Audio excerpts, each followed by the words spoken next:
you and colleagues a moment to join.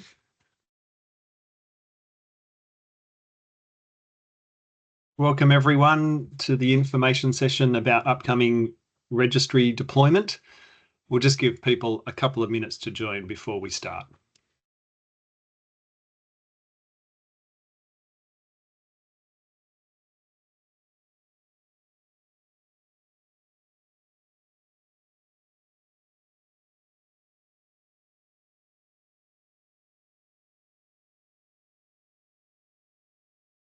Good morning, everyone. We're just letting people join via the lobby. We'll just get started in a couple of moments.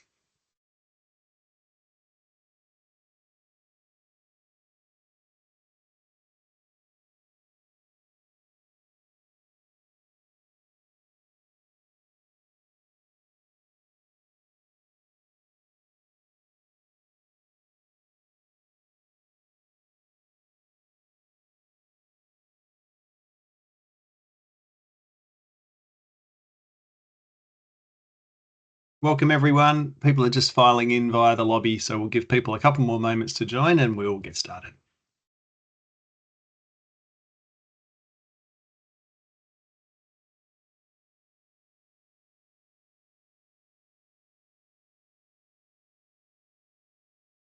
All right, we might make a start. Welcome to an information session on upcoming VEU Registry improvements. We've had a few smaller deployments since the go live in June, but this is our first major deployment and the release date being the 25th of August, so early next week.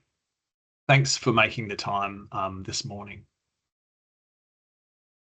I'd like to begin by acknowledging that we meet on Aboriginal land, and for me that's the land of the Wurundjeri people of the Kulin Nation. I'd like to pay deep respects to elders past and present, and I'd like to welcome any First Peoples to the session this morning. A little bit of housekeeping. The session will be recorded. Microphones are muted, but we do have a Q&A session towards the back end of the presentation. And we will also use it as an opportunity for a bit of a reminder to complete the AP survey, which is another opportunity to give us feedback on the new registry system. I'd also like to acknowledge, before we start, the great patience, engagement, and really the assistance of all APs and stakeholders throughout the transition to the new registry system. We know it has been a challenge for some stakeholders, and like all IT transitions, it will have some bumps in the road. We've certainly benefited from APs, SPs, and energy retailers' engagement in the lead up to the go live and subsequently, and we really hope we can continue that engagement in a really constructive way. I do, though, need to call out that at times we have had some stakeholders kind of cross the line effectively and behave a bit inappropriately with Commission staff, and I'd like to ask that we try and retain a real sense of sort of professionalism and a constructive approach to engagement as we work our way through challenges and enhancements to the system over time. All right, the session overview will cover just briefly VEC creations in the new system, and we will also talk to upcoming improvements around data and reporting. But initially, we'll just cover some brief data on VEC creations in the new system since the go live. We'll then talk about the deployment coming on the 25th of August, and that includes a bunch of information around VEC registration, activity submission enhancements, activity views, changes to scheme participants for specific activities, and that is really quite a constrained set of changes there, and then some activity specific changes. I'd also like to talk about the industry reference group, which we're planning to commence in September, and then a bit about what's next before we take some questions and answers.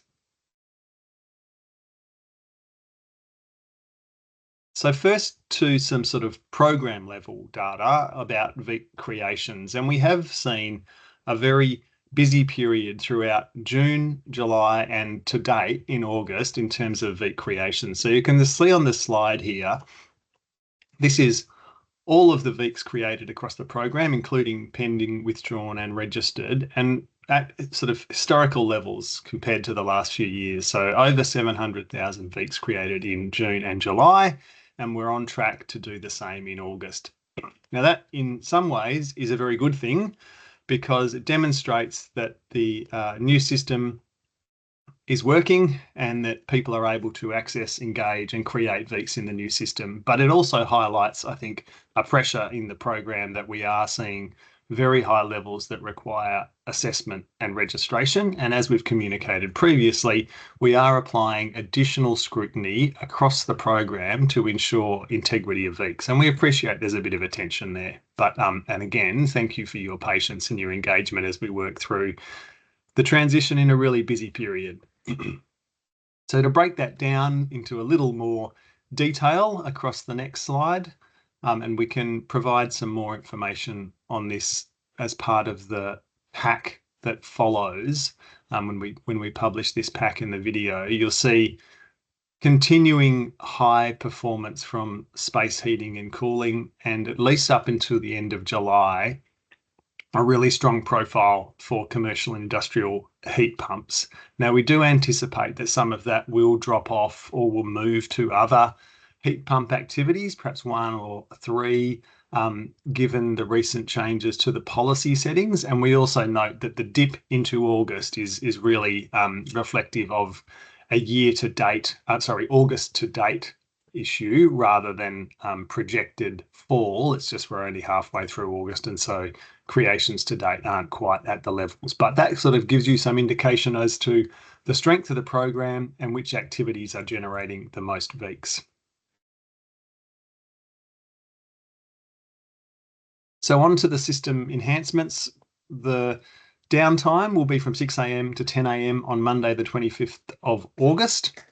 And that gives us the opportunity to deploy the changes, make sure they're all tested and ready to go before the system is back up and running at 10 a.m. And these updates are designed to enhance program compliance and improve operational efficiency for users, including APs. So please try and plan your operations around those timeframes. So the first one we'll cover will be VEEC registration and transfer timing changes. And this is in response to feedback we've had across industry, largely from APs, but certainly from energy retailers as well. So following the update on the 25th, there will be a higher frequency of transfers and a higher frequency of batch registrations. So for VEEC transfers, we'll move from a model where they were being processed once a day at overnight. We'll move to a model where they're being processed overnight and again at 1 p.m. daily. So there'll be 2 transfer cycles, and that we hope will improve the arrangements for, particularly for APs, for VEEC traders and for energy retailers to be able to manage contracts. Similarly, VEEC registration batches will now be processed twice daily, once overnight and again in the middle of the day. And then a final point is that any approved activities generating fewer than 20 VEECs will be automatically registered following approval. So that overall, we hope will reduce delays and improve processing times between VEEC registration and VEEC transfers and support more efficient industry operation.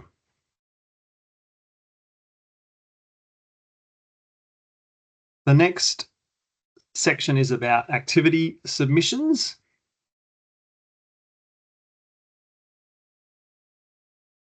So a few points to make here. From the 25th of August, activity 44 submissions will be available for all eligible activities, and VEEC calculations will be updated to reflect the new 25th July 2025 specifications. So this will enable API and portal or manual submissions with an activity date on or after the 25th of July 2025. So they're currently unavailable. They'll be back up from the 25th. Importantly, in relation to data fields, and we noted this at the go live and did request that APs continue to collect this data, even though it wasn't necessary for submission, we'll be updating the fields on submission forms to remove redundant fields and streamline data entry, and it will be mandatory to enter the following activity information on or after the 25th of August. So you need to include information about the price of the product and the consumer payment for the product for each product during activity submission for those listed activities. And that's really to ensure that we've got adequate data to ensure compliance with the co-payment requirements in the program.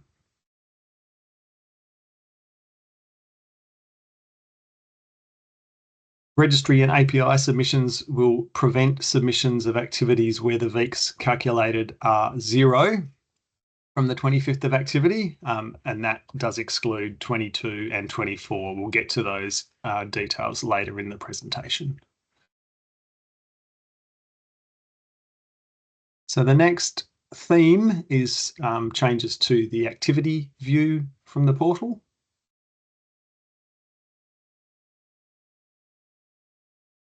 We've reinstated the applicant reference field, previously known as own reference field, and that'll be available in the request for information view for activities, helping you more easily identify and manage submissions when responding to RFIs. That's based on feedback from stakeholders, and a new outcome date column will be added to all activities in the activity section of the portal.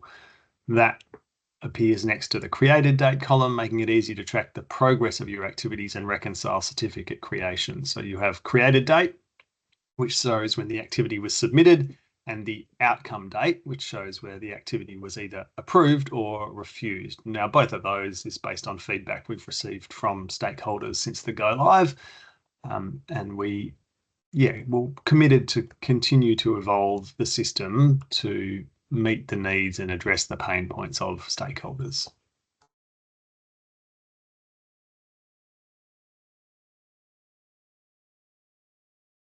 We have changes coming up to scheme participant requirements in the registry for a number of select activities. So these changes relate to the mandatory safety training requirements for activities 13, 15, 17, 26 and 45. And the key point here is that we aren't expanding changes to the scheme participant framework in the portal at scale. We're doing it in an iterative manner. And our first deployment in relation to scheme participants is to ensure that the verification process that existed under the old registry for the mandatory safety training activities is reinstated in the new system. And so what that means is that from any new scheme participants that have been added since the 23rd of May will need to be verified by the Commission. And that will mean we need to cite the relevant training materials and identification before those SPs can be used to against activities. So from the 25th of August, you'll be able to submit SP details for verification through the SP record in your portal and upload information about the training and licensing requirements for those SPs. In addition to having their safety training verified, we'll need to verify the identity of SPs, and that can be either through a driver's license or a passport submission or a relevant trade license. And again, this is reinstating the previous process of verification of training for those participants against those specific activities. So what you'll need to do, and again, only for 13, 15, 17, 26 and 45, if you're an AP, you'll be able to submit details for verification from the 25th of August. From the 8th of September, a system control will prevent an AP from creating certificates for these activities unless each SP's eligibility has been verified by the Commission.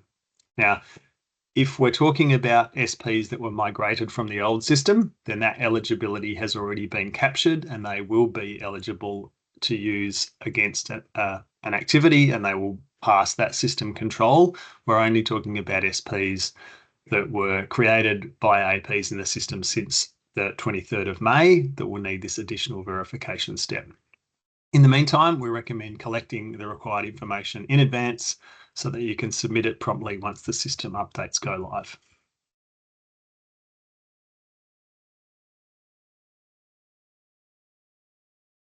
So what it means is that unverified SPs will not be visible for selection when creating those MST activities.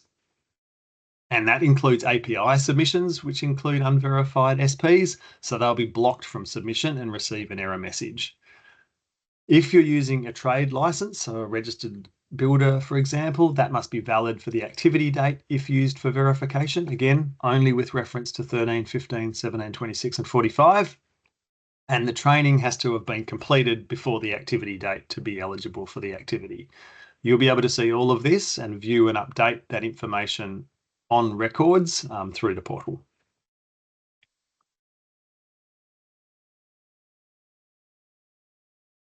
Now, the further expansion of the SP framework is yet to follow, but we have enabled from the 25th of August the ability for APs to be able to select scheme participant license types from a list of trade licenses, and you will have the ability to view, add, and update license records on existing SPs.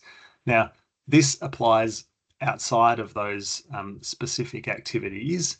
There are no system controls imposed at this time in relation to this information. So this is optional, and it would provide better visibility of SPs by APs in the portal. You'll be able to know not just the names of the APs, but whether or not they have these qualifications, and you'll be able to update over time the license records on these SPs.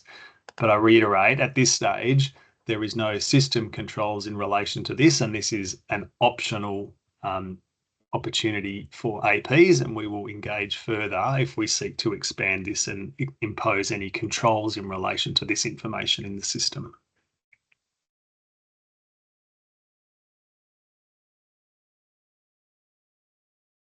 Other SP changes, you'll have the opportunity to enter start and end dates for SPs. That's also an optional field, but consequently, SPs are not available for selection for any submissions with an activity date that sits outside the start and end dates if you choose to enter them.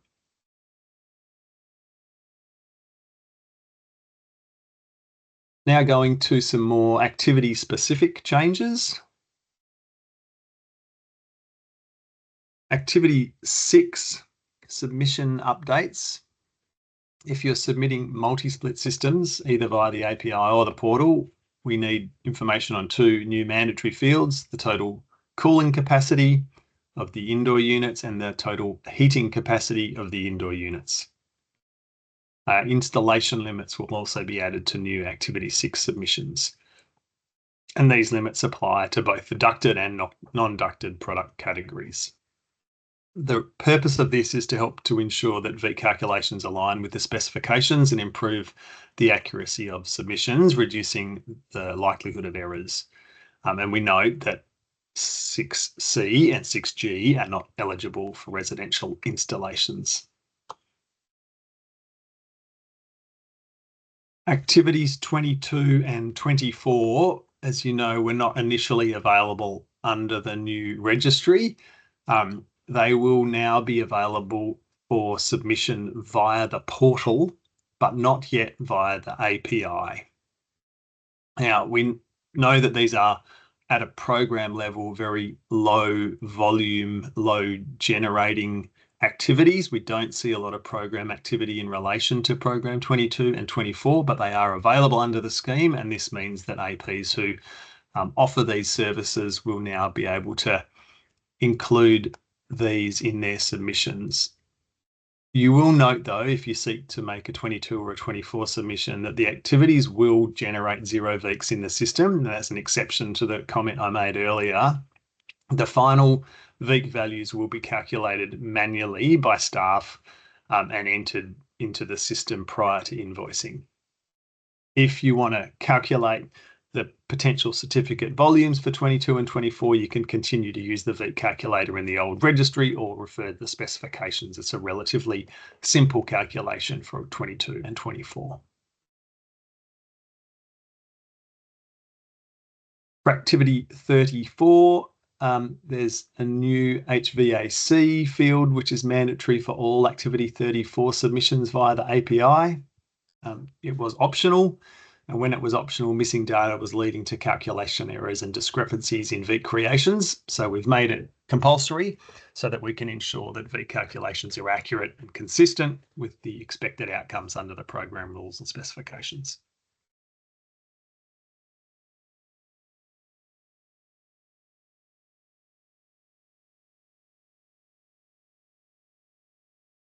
Excuse me. So that brings us to a close on the deployment details for the 25th of August. There are a couple of other points I wanted to make. The first one in relation to an industry reference group. We have certainly benefited, as I said, from the start throughout this engagement on the transition to the new registry system of a really heightened level of engagement with APs particularly, but with scheme participants and with energy retailers as well. And I think the feedback I've got informally from APs is that that's also been valuable from an industry perspective. So rather than trying to roll over a model where we were almost doing weekly or at least every couple of weeks whole of industry information session and forums, we're trying to find the balance between our regular whole of industry forums and webinars and info sessions and something in between. So what we've landed on is a VEU industry reference group, and in September the Commission will seek nominations from industry, and that includes APs, all SPs, energy retailers, and we will also seek nominations for an associate membership from industry associations, from unions, and from other organisations that represent industry. Based on those nominations, we'll do an assessment of those and determine who is the best fit for a representative industry reference group. We will chair that reference group and we'll operate it as a regular two-way forum about the regulation of the VEU program. And that will, of course, include feedback on the new registry. Now, this is not to replace whole of industry engagement, and I reiterate again, I'll do it one more time before we close today. We're really interested in hearing from the whole industry about how we're operating and invite you to complete the survey. But this, we think, will fill an important gap in the program and provide us with a really high frequency way to engage with industry about how we're operating as a program. So we'll continue to hold information sessions on forums on any big reforms, any major registry deployments, as well as our regular annual webinars. But this IRG will provide another opportunity for the Commission to hear from you about the scheme.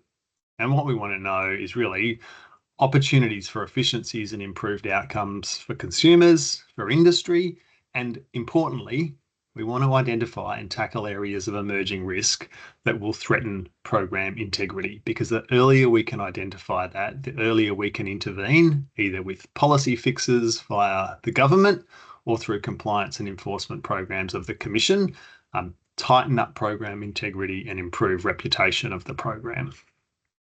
So watch this space. We'll send out invitations for that in September.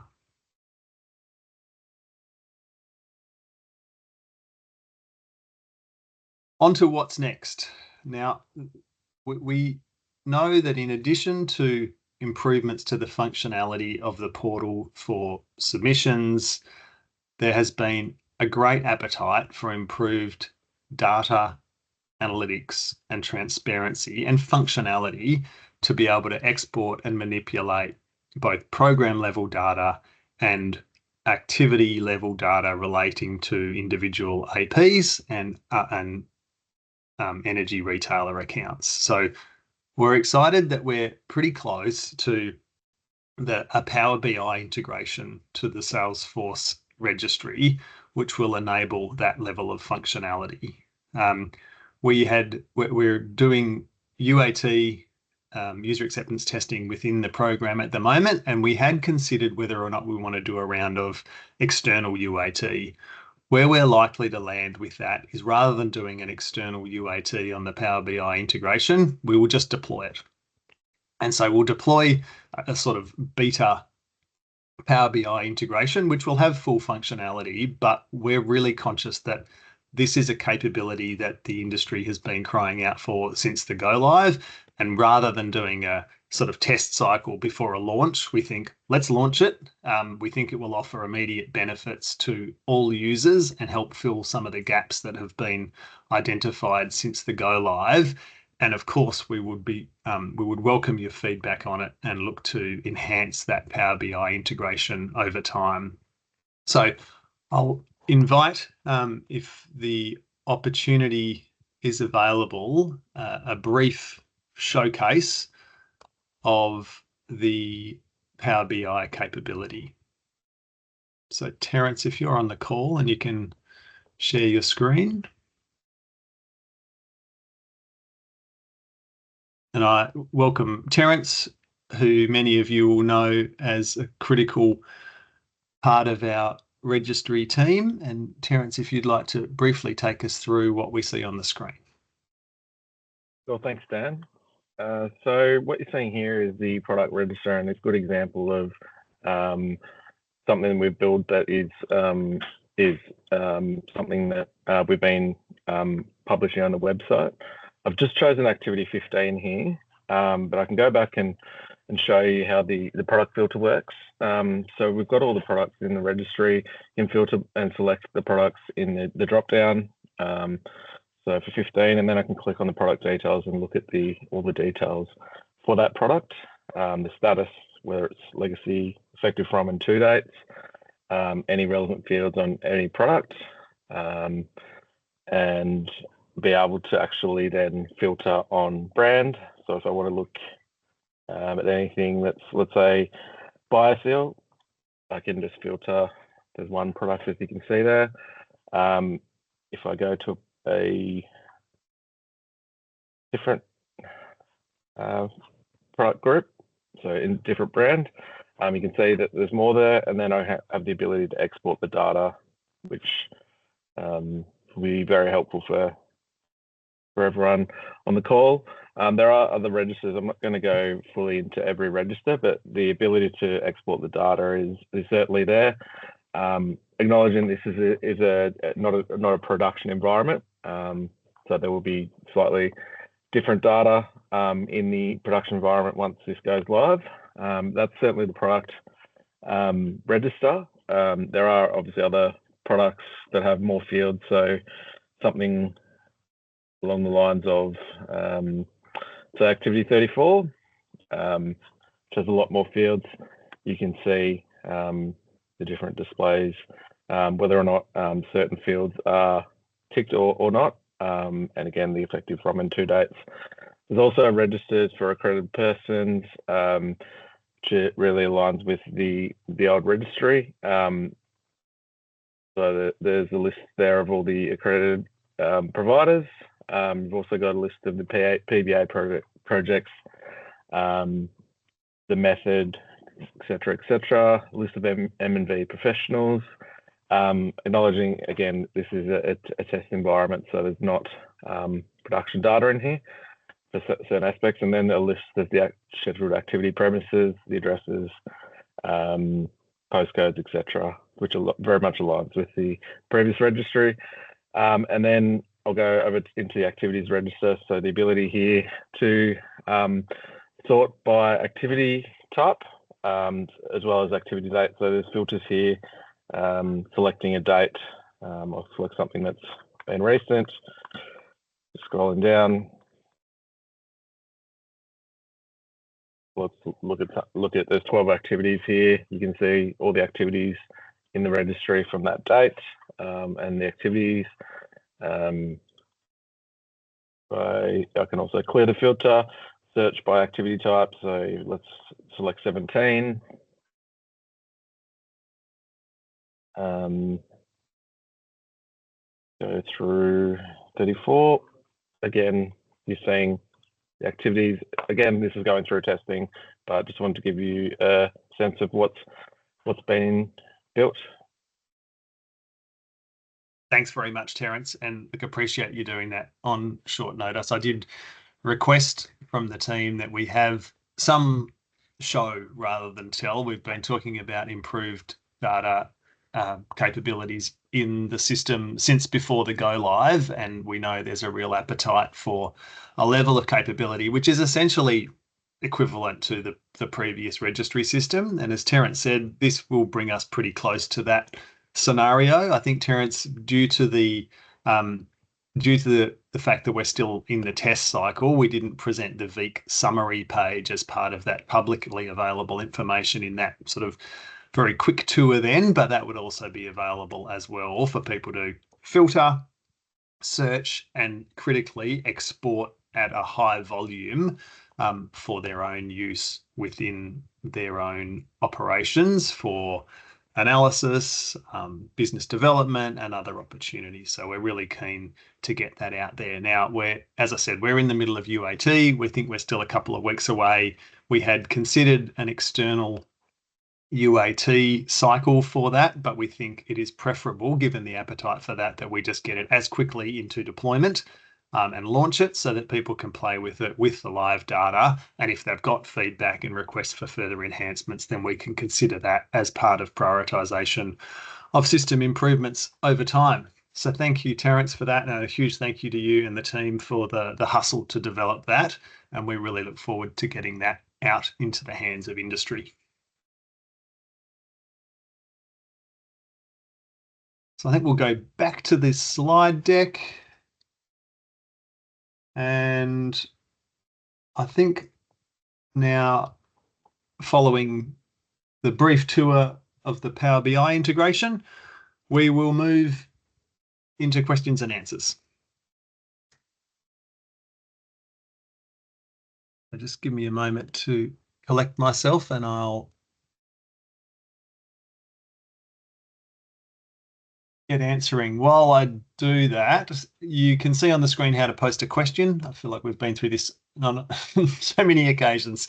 If you're on a computer, you can just click the Q&A button. If you're on a mobile, you hit the 3 dots and then over to Q&A, and please pop it into the Q&A function. If you see someone else's question that you like the look of, then you can give that a thumbs up or a heart or something similar to let us know that you'd like to get that answered. Now, I'll do my best to answer the questions I can during the course of this session. If we don't have them, then we'll attempt to answer them outside the session. And as always, you can email the VEU email address for further information. So the first question is in relation to VEEC transfer processing and whether or not, as a sort of longer term goal, we would consider real-time VEEC transfer processing.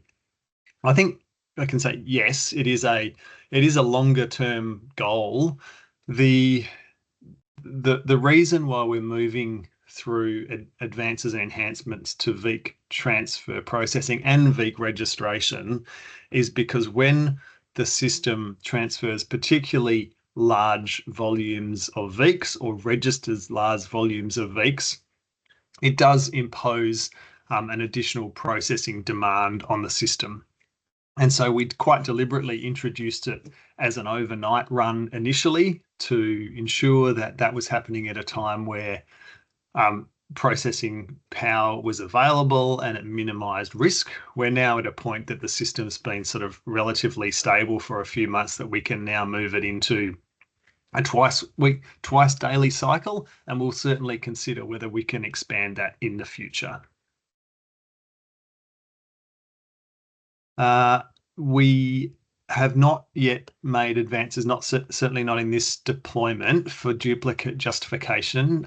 There's a question that's come up about progress with duplicate justification and in implementing a process where, rather than withdrawing and then manually uploading instances where there are duplicates identified, whether it could just be reprocessed with a justification as part of the initial submission. That hasn't been included in this deployment. It has been noted for future deployments, and it will be considered and prioritised in part based on AP feedback, along with a lot of other enhancements, Annie. The next one is in relation to the industry reference group, and apologies, we might sort of jump across topics a little here. How does an AP join the industry reference group? We will seek nominations. So we can't have an industry reference group of 200 plus members, or it's just not functional. So what we'll be seeking would be we will invite nominations to form the industry reference group, and we'd really encourage all APs and SPs and energy retailers to consider, what do I bring to the table? What we're looking to ensure is that we have a representative set of stakeholders at the industry reference group. So we'd be seeking some large, some small, some medium-sized enterprises.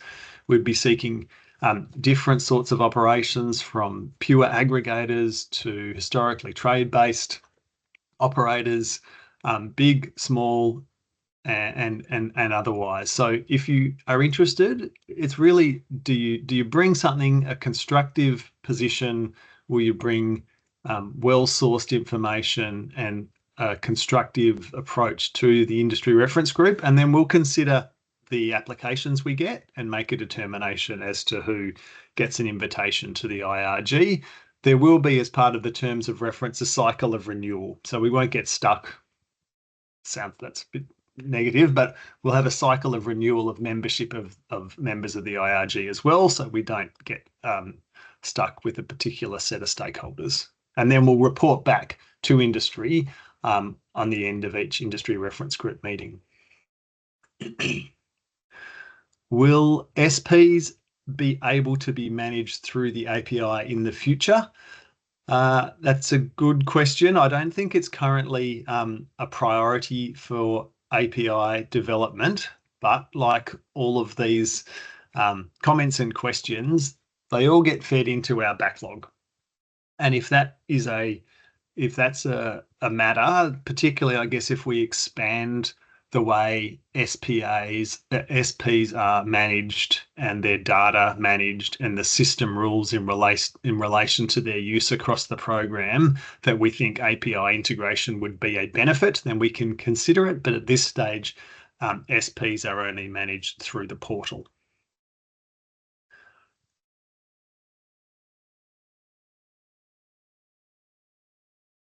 All right.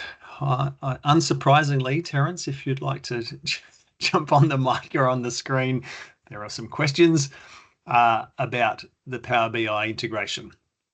I'll try and tackle a couple, and then I might pass over to you. We may not be able to answer all the questions on the Power BI integration. This is a bit of a late request from me to share at least a basic look at what the Power BI integration is going to be, but we'll do our best. Will the Power BI portal support VEEC calculator? No, the Power BI portal is not designed to support VEEC calculations. It's just designed to expose program data to the best extent possible in a similar way to the old registry system. And will it enable extended VEEC reports similar to the old registry? Yes. That is our goal, and certainly the restrictions on visibility and of rows and data compared to the Salesforce view is greatly expanded, essentially equivalent to the old registry. And as Terence demonstrated, there's also the ability to export data direct to Excel compatible files for integration into your own data sets. There's a question about whether or not the Power BI activities filter will be able to select a date range, for example, all of 2025, and select if date is activity date created or approved. Terence, are you able to offer any insights on that detail, or we can perhaps take that on notice if necessary? Yes, I can. There is advanced filtering available, so you can filter between dates. There's also the ability to filter on multiple filters at one time. So that is certainly possible. Thanks, Terence. There's a signal of support for Power BI to be deployed rather than external UAT, given that would offer some sort of market benefits to a limited few if we were to do UAT. I probably should confirm, if we were to do any external UAT, it wouldn't be on live data, and we're very mindful of the market advantage that data represents in the program. But that's great to hear. And look, that was sort of similarly our view, was that we thought best we get this in your hands, and we have no doubt that you will provide us very robust feedback on possible future improvements.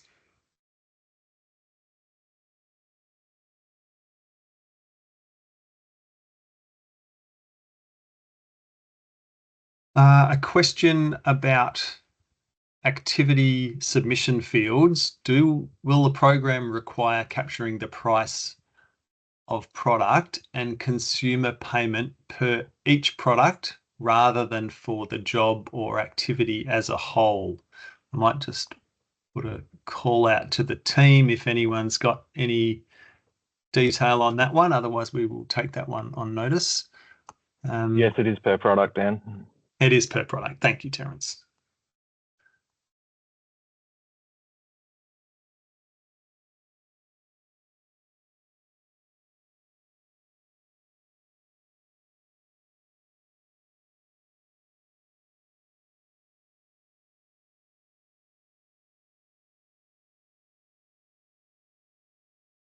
There is a question about...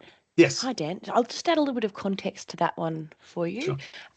We said that where multiple products are installed in the single upgrade, an allocation of the price or consumer payment is not straightforward for the AP.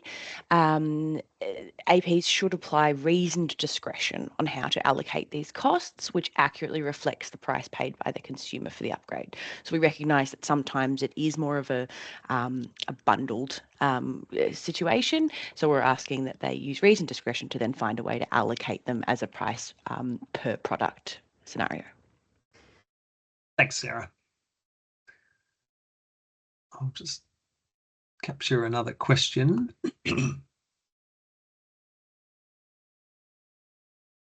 I think we've covered that one. Do we have a go live date for the Beta Power BI functionality? I'm sorry, I don't have an exact date. I think, as I said, we have moved from a model where we were sort of scheduling internal UAT, external UAT, and then final testing before a go live. We're hoping we can bring that forward. So what I'd hope is that will be in the next few weeks. Now I know that remains a bit vague, but we are working to get it live as soon as possible, and we will provide further communications once we've got a confirmed go live date. There is a question around AP timeframes for processing of VEC approvals, and we have discussed in previous meetings the intention that we continue, I'd say, rather than revert to, we continue to apply a risk-based approach to VEC assessments, including a risk-based approach to APs. Now that's a somewhat sensitive topic, I think, that we would have a specific risk framework that says this is a high risk AP, this is a low risk AP, and your processing timeframes are adjusted accordingly. We continue to evolve our risk framework for the assessment of VECs, and we do probably by necessity need to retain a little bit of ambiguity around that so that the system is not gamed. We are continuing to adjust the risk basis for assessments. We continue to meet our 3-week target for VEC assessments at a program level, but we do acknowledge that for some activities, and particularly activity 44 and activity 35, where we continue to see, concerning levels of non-compliance, that we are unashamedly applying more scrutiny to those areas. And similarly, we are applying some risk-based assessments based on the performance of APs. So I think to the question, what's the current time frame? We're still holding ourselves to a target of 3 weeks for VEC approvals in net terms. And we are absolutely applying a risk-based framework to the assessment of activities, based on APs, based on SPs, but that does by necessity need to be somewhat opaque, because we are changing those, we're adjusting that risk assessment on a regular basis depending on performance across the program. There is a question about VEEC creations. So the question is, given August has 7 working days left and the created VEECs is 300,000 under June and July, can we expect high volume approvals in the next week? I think the creation data is agnostic of approvals. It's creations, not registrations. So I think if we're seeing adjustments in creation data, I wouldn't necessarily expect, I mean, one, it's not dependent on our approvals, it's dependent on submissions. And we would anticipate that in August we start to see the impact of the changes to Activity 44.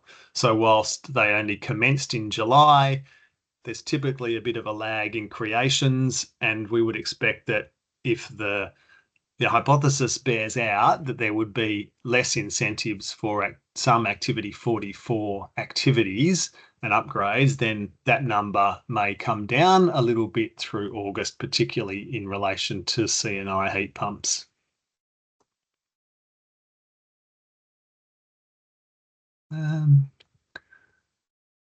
There's a question as to whether or not we can identify external and internal duplication before we click submit on the application.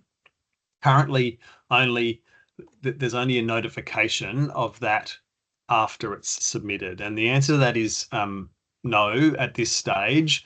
The external and internal duplication checks are a batched check and they are run overnight, and so the notifications occur following submission and following that check.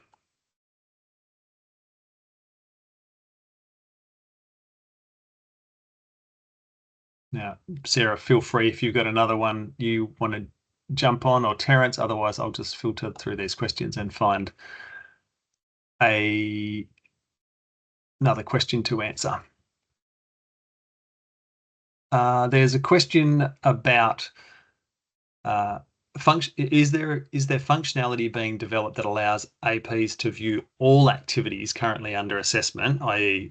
sitting with or on the VEU side? Currently, there are several statuses pending, recommendation, etc. So filtering by these statuses requires aggregation of data rather than providing a simple view. I think the short answer to that is that the Power BI integration will provide much more flexibility in the way you search and filter activities from your view as an AP, and so you could effectively solve for that through the Power BI integration.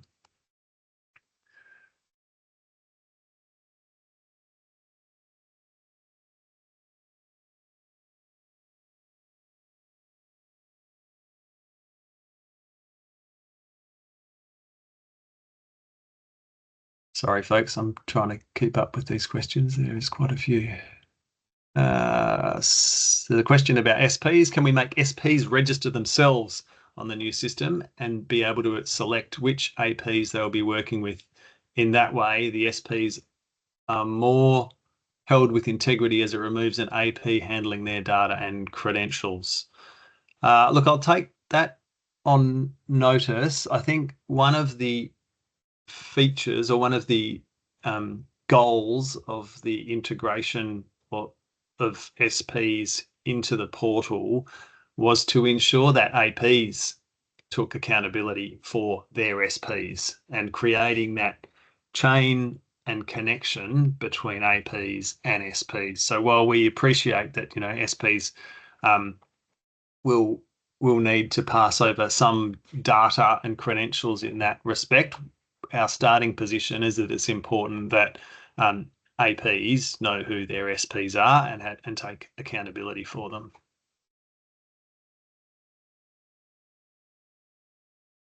There is a question around product applications. For the product application aspect, we notice that once the application is submitted, AP cannot see the application details anymore, i.e. even the brand and model numbers. I think, yes, we acknowledge that the product application process in the new registry is a fairly long way back from where we left it in the old registry system. So it is quite manual. It does involve submission of information by spreadsheets, and it has fairly limited functionality. That is on our list for future improvements, but we'll need to see where that sits against other priorities.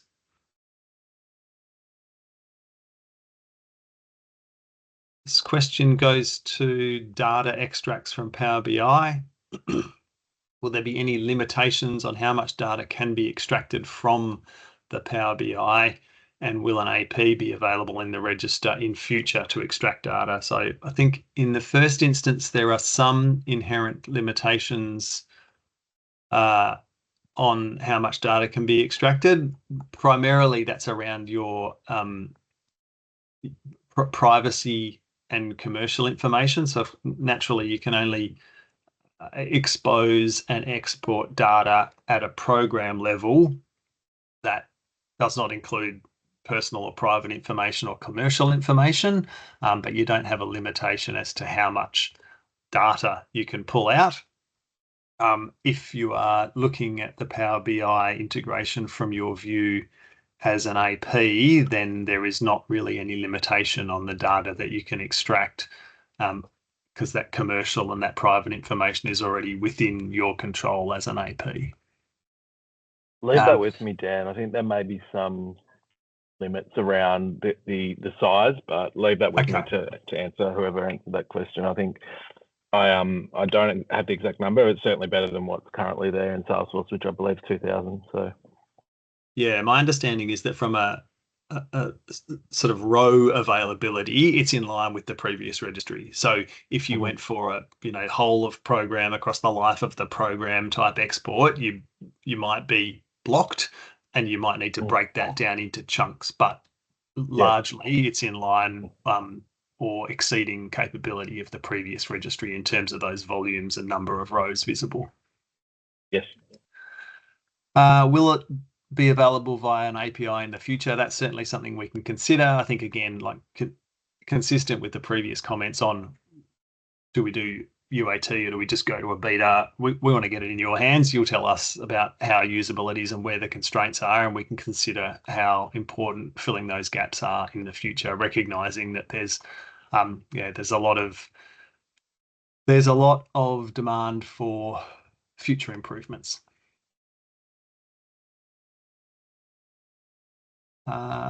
Question in relation to SP data. If you won't have API management of SP data available by the time you implement controls for additional activities, will you consider providing the option of a one-time bulk upload of data for APs who have a large volume of SPs? So I think, yes, we will consider it. I think hopefully what we're demonstrating in the way that we're rolling out the enhancements or expansion of AP controls is we're really mindful that we need to do that in a way which imposes a manageable burden on APs and system users. And we think that restoring the sort of capability and controls inherent in the previous system in relation to the mandatory safety training component of scheme participants is a good first step. We will engage further with industry before we expand, particularly if we're going to create controls which would constrain the use of SPs against particular activities or particular submissions. We will engage with industry on how that's best designed and how it's best implemented. So yes, we would consider it, but I guess we're also open to other mechanisms to enable that outcome if we move in that direction. Now, I think we're at 5 minutes to 10, so I'll try and get through a couple more. Sorry, Dan, I've just got an answer regarding the limitations on extracts and Power BI. It's 150,000 for Excel and 30,000 for CSV. So a fair bit.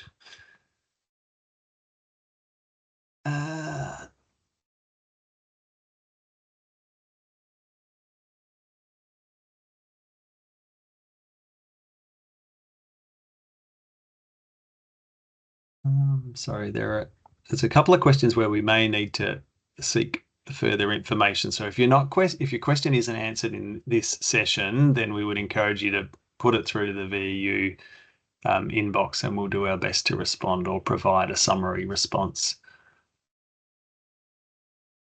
There are further comments, I think, in relation to duplicates to improve the process. So I'll take that one as feedback rather than a question.